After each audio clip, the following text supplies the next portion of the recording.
Queridos irmãos e queridas irmãs, o século XX, final do século XIX e grande parte do século XX, conheceu um movimento filosófico que impregnou toda a sociedade e deixou muitos frutos no mundo em que nós vivemos, frutos, diria, não tão bons assim, que foi o movimento voluntarista. Um dos seus maiores expoentes foi um sujeito chamado Friedrich Nietzsche, muito conhecido no mundo intelectual, muito conhecido nas universidades, nos ambientes acadêmicos. O Nietzsche tinha um lema, ele dizia: viva a vida. Só que esse viva a vida dele era dentro daquilo que ele entendia como vida, era a dimensão material, o corpo, os instintos, a experiência simplesmente física. Ou seja, ele pregava isso, nas suas obras. Por exemplo, ele criou um profeta chamado Zaratustra, e ele, na sua filosofia, divulgava essa ideia de que há um super-homem que precisa se manifestar, superar a decadência da filosofia grega, a ideia também decadente judaica, de moral, de ética, de regra, e tem que liberar esse super-homem que está aí dentro e fazer o que der na telha, em outras palavras. E ele dizia: viva a vida. Ora, essa ideia, ela impregnou a sociedade no século XX, início do século XXI, de tal forma que a gente esqueceu que o homem não é só matéria. O homem, há nele uma dimensão espiritual que precisa ser observada. Talvez o grande método para a aplicação dessa filosofia foi, nessa ideia do viva a vida, usou como instrumento a indústria do entretenimento. Ou seja, o importante é manter-se distraído o tempo inteiro e não pensar na vida. Viva a vida, curta a vida à vontade, como der bem na telha.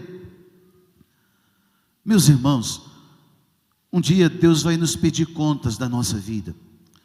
Há um princípio espiritual que Deus colocou na natureza humana, que nós chamamos de alma, aquilo que anima um corpo, mas mais ainda, não só como anima as plantas ou os animais, que também têm alma, mas a alma deles é material. A nossa não, ela é espiritual, ela é racional, ela é volitiva. A alma que Deus colocou em nós tem essa dimensão que nos abre ao transcendente. E Deus um dia pedirá contas a nós na administração da nossa vida. Por isso, as leituras de hoje trazem pontos muito importantes para a nossa reflexão, para a administração daquilo que recebemos, do corpo e da alma. E assim como quando nós prejudicamos o corpo, temos consequências com a nossa saúde, não cuidamos dela, assim também a nossa alma. Porque nós não somos um armário, um depósito que tem ali uma alma só. Nós somos corpo e alma, uma unidade substancial. Às vezes somatizamos doenças que atraímos pelas nossas emoções, ou espiritualmente ou emocionalmente. O nosso corpo vai carregando peso ao longo da vida. Por isso hoje as leituras nos chamam a essa reflexão. Por exemplo, a primeira leitura, o profeta Amós, falando para o povo de Israel, dizia: ai daqueles que vivem despreocupadamente. E por que ele dizia isso, Ai daqueles que se acham seguros nessa vida, cuida da estética, cuida do corpo, cuida só da dimensão física, mas esquece da alma. É preciso cuidar da pessoa inteira, do corpo, claro, mas também da alma. É preciso olhar que tipo de pessoa eu tenho me tornado a partir dos dias da minha existência nesse mundo. O profeta Amós chamava atenção para isso, e ele falava aqui da experiência do esbanjamento, da ostentação. Ele dizia: ai daqueles que dormem nas camas de marfim. Ou seja, que para a época era uma forma de ostentação, e ele vai citando outros aspectos daquela sociedade. Talvez hoje eles falariam daqueles que colocam um pedaço de carne e ali começam a derramar ouro em cima, né? Ou que ficam endeusando, por exemplo, as grifes famosas, para se sentir mais feliz, para ser aceito no meio da sociedade. Eu tenho que usar essa grife, aquela marca, isso ou aquilo. E às vezes, enquanto aqueles que dependem de mim, para dar um pouco mais a eles, me custa tanto.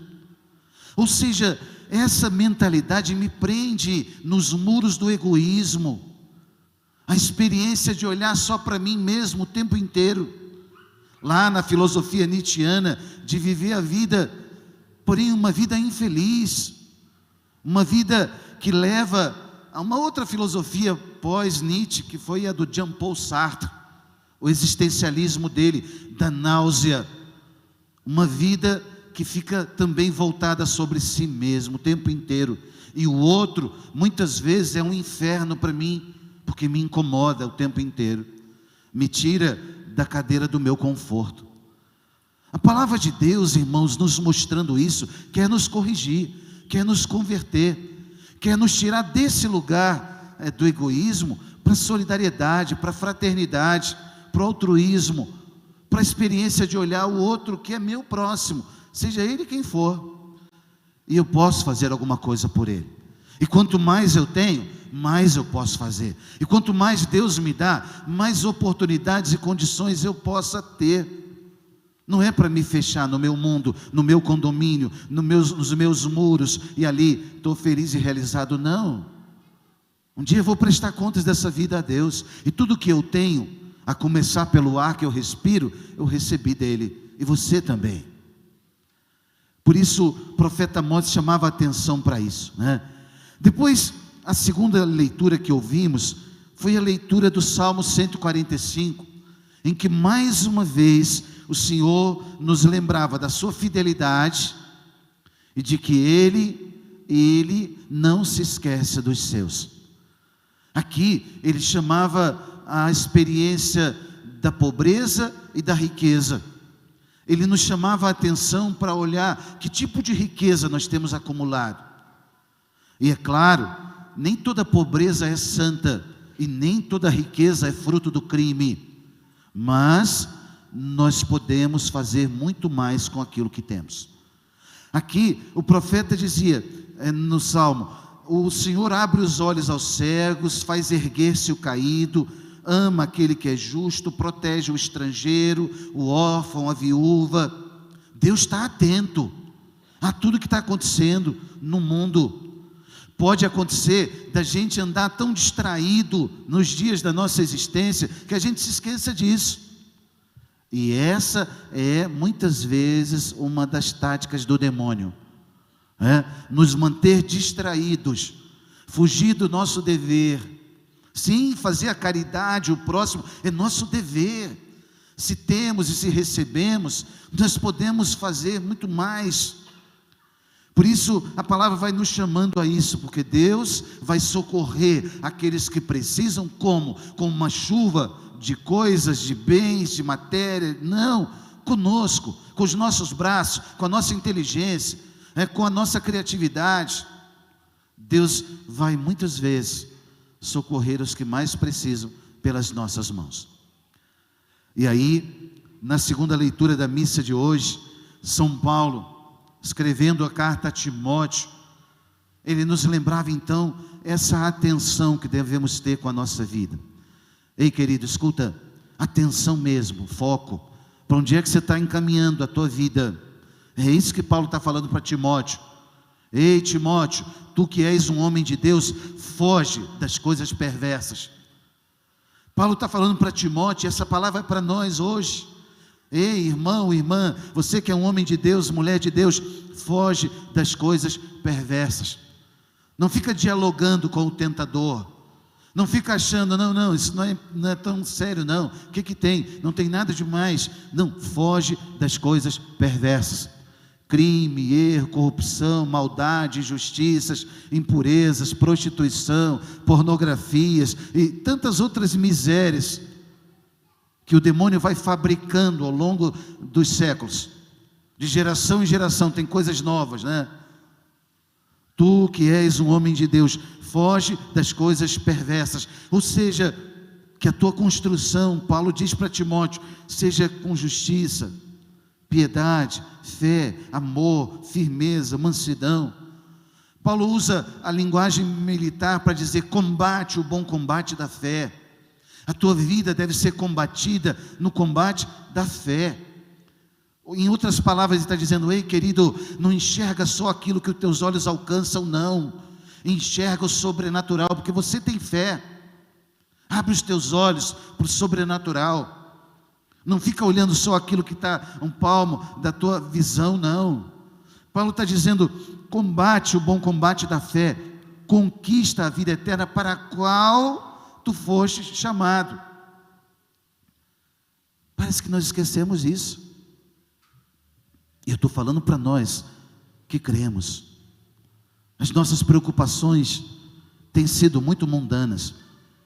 E desculpa, às vezes um mundanismo até espiritual. Mundanismo espiritual, em que fabricamos um ídolo, não Deus. A palavra nos faz pensar hoje. Combate o bom combate da fé, conquista a vida eterna para a qual foste chamado e pela qual fizeste a tua nobre profissão de fé. Em outras palavras, o que eu estou fazendo dessa vida? O que eu quero da minha vida? Eu quero ganhar o céu. O que eu quero com a minha profissão? Eu quero ganhar o céu, fazer melhor o meu trabalho, minhas tarefas cotidianas. O que eu quero com esse casamento? O que eu quero com essa vida? O que eu quero com essa atividade? Eu quero ganhar o céu.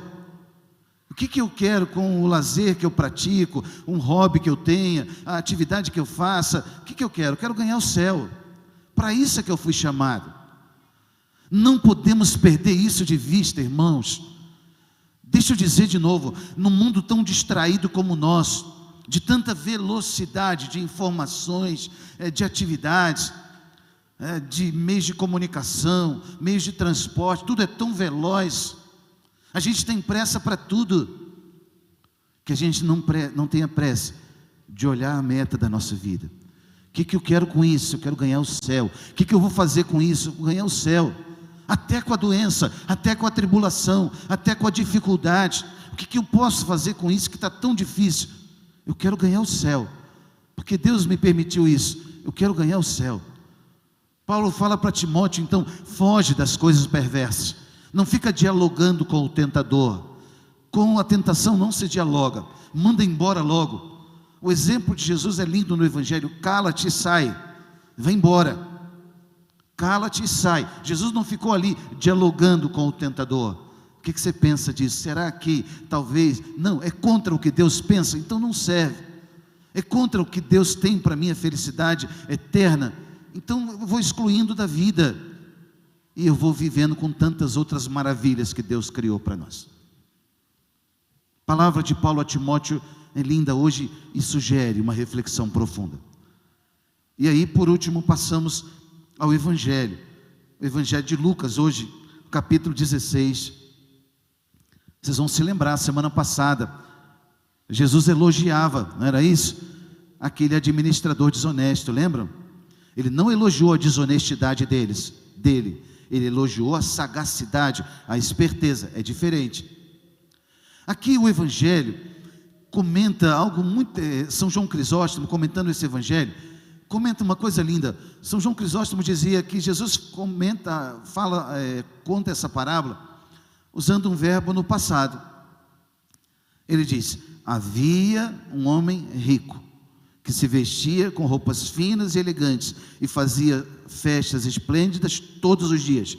Havia, a parábola não diz havia, ou seja, a riqueza passa, o esplendor desse mundo passa, a suntuosidade daquilo que os nossos olhos alcançam, passa. É a primeira consideração que a gente precisa fazer. Um cristão, ele usa os bens e não fica sendo usado por eles, no caráter, na ética, na moral, nos princípios. Eu uso as coisas e não sou usado por elas. Elas são meio e não fim em si mesmo. O meu fim é outro. O meu fim não é o mundo, o meu fim é o dono do mundo. O meu fim não é a riqueza, o meu fim é o dono de todo o ouro, toda a prata, todo o mundo que existe. É Deus. É para aí que o cristão olha. E aí o teu coração fica em paz, porque você tem fé. E você diz: Padre, que bom que o Senhor está falando isso, porque é nisso que eu creio. Eu já juntei tanta coisa, eu tenho até tanto diploma, eu já tenho tantas honras desse mundo, mas eu sei que tudo isso vai ficar para aí. Um dia alguém vai dividir, juntar, colocar inventário, fazer não sei o quê, vai ficar tudo para aí. Mas a riqueza que eu tenho está aqui dentro. Eu já trago comigo, em qualquer lugar que eu vou, está aqui. Que bom que você entendeu isso. Mas você que não entendeu, Deus está te chamando a atenção hoje. Está dizendo: filho, filha, acorda enquanto é tempo. Desperta, tu que dormes, disse Paulo aos Efésios. Desperta, é esse o tempo de despertar. E aí, repito, a parábola começava com esse verbo no passado. São João Crisóstomo faz esse comentário que eu acho muito interessante. Ele diz: Jesus conta um verbo para mostrar que é no passado, passou. E ele continua dizendo que nem toda pobreza é santa, e nem toda riqueza é fruto de um crime, de um pecado. Não, ao contrário. E aí, na parábola, Jesus vai mostrando que esse pobre, diante de Deus, ele tem nome. Ele se chama Lázaro. Lázaro quer dizer aquele que foi socorrido por Deus, aquele que tem a assistência de Deus.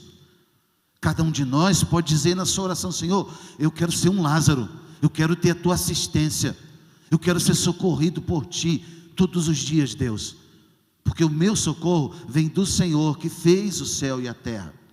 As coisas eu apenas uso, mas eu não vou ser usado por elas. E aí, na parábola, vai dizendo que os dois morreram. O rico não tem nome, é proposital a história, ele não tem nome, ele vai ser esquecido, porque a riqueza passa.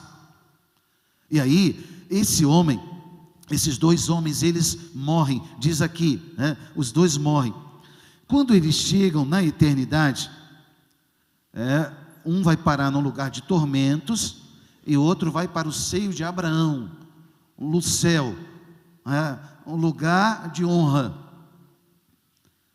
E é linda a parábola, vai nos ensinando sobre o juízo da história, o juízo particular, o juízo universal.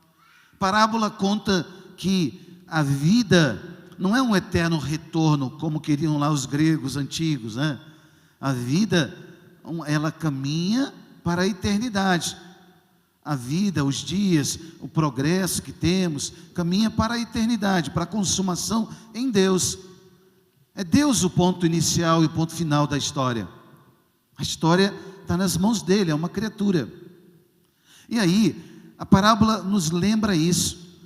Lázaro vai para o seio de Abraão, o rico vai para um lugar de tormentos, e ele grita pedindo: Pai Abraão, manda Lázaro molhar a ponta do seu dedo, para me refrescar, porque eu estou aqui nesse lugar de tormentos.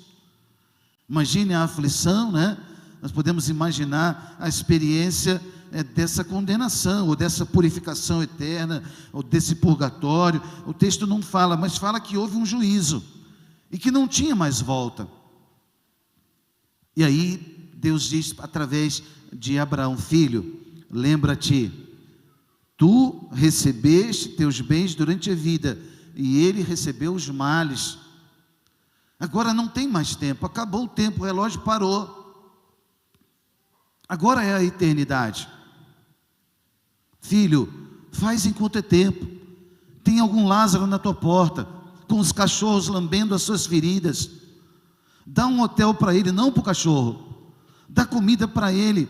O cachorro também precisa se alimentar, claro, mas cuida desse teu irmão. A experiência da palavra vai mostrando que esse rico vivia na opulência, ele vivia na indiferença. O que o mundo de hoje muitas vezes vive na indiferença, onde eu não tenho nada com isso, não é problema meu, não é responsabilidade minha. O Papa Francisco falava dos invisíveis da sociedade. Não quero nem ver, faz conta que eu não estou vendo.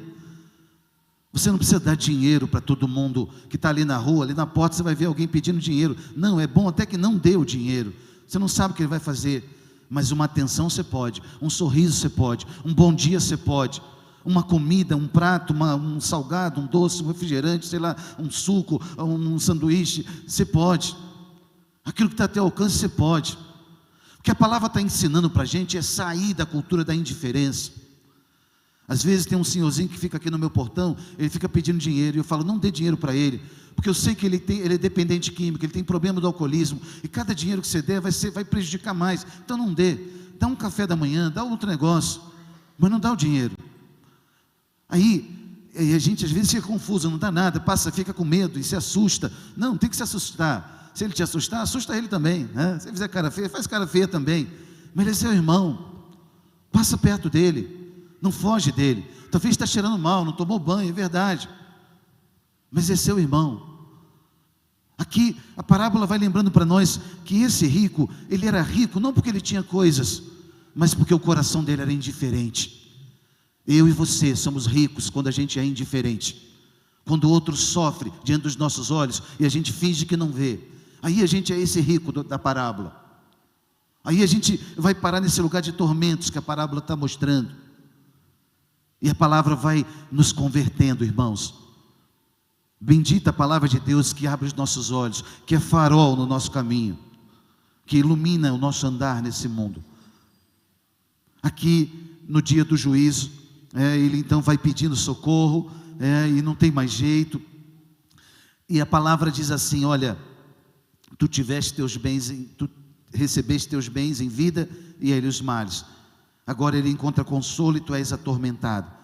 Além disso, preste atenção aqui, escuta, querido, há um grande abismo entre nós, entre o tempo e a eternidade. Há um grande abismo entre nós. Por mais que alguém desejasse, não poderia passar daqui para junto de vós, e nem os daí poderiam atravessar até nós. Aqui a palavra está ensinando para nós: não tem outras reencarnações, não tem transmigração da alma, não tem outras vidas, na outra vida eu vou voltar a tal coisa. Não, parou o reloginho dessa vida, é a eternidade. É isso que a palavra está ensinando para nós. Ou então Jesus estava errado. Ah, padre, eu acredito um pouco também naquilo que o Espiritismo prega. Então desculpa, não é isso que Jesus ensinou. Você pode acreditar no que você quiser, você é livre, mas o que Jesus ensinou para nós é outra coisa. É que quando vem a morte, vem o juízo. Ali há um grande abismo entre nós. Ele não falou: na próxima encarnação você vai voltar a outra coisa, melhora, procura. Ele não falou isso. Ele não falou de evolução da alma em outras vidas, em outros planetas. Não. Então, querido, o credo católico é uma coisa, os credos espíritas de matriz africana, europeia, creem em outra coisa. Nós cremos no que a palavra ensinou para nós. Respeitamos a quem crê em outra coisa, mas precisamos dizer o que a palavra ensina. E você precisa dizer para as pessoas que você ama o que a palavra ensina. Seja um evangelizador. Pode acontecer de muitas pessoas pararem no lugar de tormento um dia, porque nós ficamos em silêncio, não falamos, não ajudamos, não evangelizamos. Ei, querido, escuta. Então nessa palavra está ensinando para nós que após essa vida tem um juízo. E Deus é o Senhor da história. Eu sei, você sabe, há muita gente por aí poderosa desse mundo que estão jogando tudo para debaixo do tapete, né? A poderosa em lugares altos, fazendo as coisas por debaixo dos panos, como a gente diz, né? Mas Deus vai levantar esses panos um dia. Fica tranquilo, fica tranquila. A justiça de Deus não falha. Deus é fiel sempre. Seja você justo e faça para Deus. Aqui termina a parábola insistindo esse rico, dizendo: manda alguém na casa do meu pai, eu tenho 5 irmãos, para que eles não venham parar nesse lugar de tormento. Lá eles têm Moisés e os profetas, que os ouçam. Não, pai Abraão, se alguém ressuscitar dos mortos, eles vão acreditar. Não, se eles não acreditam nem em Moisés, nem os profetas, nem que alguém ressuscite dos mortos, eles não vão acreditar. Eles têm Moisés e os profetas. Olha aqui, Jesus está falando, eles têm a palavra. Jesus está falando, eles têm aqui a Sagrada Escritura. Escuta essa palavra, presta atenção nessa palavra. Quem te educa, quem te ilumina, quem te cura, é a palavra. É Deus pela sua palavra. E aí, queridos, que maravilha, né, olhar essa parábola, ou toda essa liturgia, as leituras que ouvimos, e sabemos que tem um Lázaro aqui dentro, às vezes também cheio de feridas, que ao longo da vida foram acontecendo.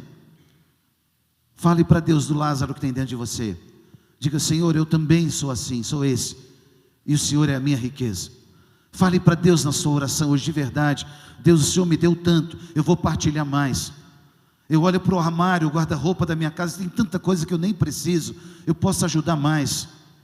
Na minha mesa, às vezes um prato de comida, tanta comida vai para o lixo. Senhor, eu vou me comprometer, eu não vou jogar mais comida no lixo. Tem alguém passando fome, eu vou botar numa quentinha, vou botar na geladeira da igreja. Eu posso fazer mais. Cada um de nós, Senhor, o Senhor me deu talento, o Senhor me deu essa profissão, o Senhor me deu esse ou aquela outra atividade, eu vou ajudar mais. E cada um pode fazer um pouquinho mais. É para isso que você tem fé, para que a tua fé ilumine a sua vida, ilumine a tantos outros também à sua volta. Essa fé é o farol que vai te encaminhar um dia para a vida eterna. É para lá que nós caminhamos, é para o céu que nós estamos trilhando a nossa estrada nesse mundo. Por isso, queridos, pedimos a bênção da nossa mãe, a